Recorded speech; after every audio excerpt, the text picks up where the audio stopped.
तुम्ही क्वालिटी कांद्याची. किती गेलं? 1313. 1313 रुपये. कुठला आहे कांदा? पालखेडचा कांदा आहे. 1313 रुपये जाईल. 1313 रुपीज. बरं, पावती बघू शकतो मी. 1313 जाईल. 1330 जाईल सर. ठीक. बियाणं कोणतं होतं याचं? बियाणं घरगुती बियाणं आहे ना. ठीक.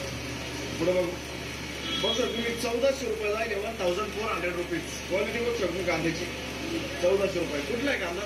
दोडंब. दाखव बघा. 1400 रुपये बघू शकतो. ठीक आहे. आणि बियाणं कोणतं होतं याचं? रेग्युलर आहे. शिल्लक किती कांदा अजून? बरं. ठीक. पुढे बघू. काय भाव गेलं? 1230. 1230 जाईल. 1230 रुपीज. कुठले आपण? 1246 जाईल. 1246 रुपीज. 1246.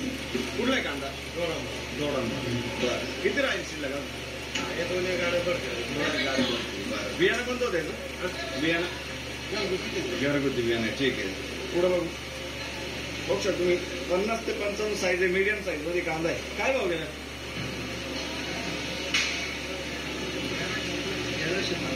1352 रुपये. 1352 रुपीज. कुठला आहे कांदा?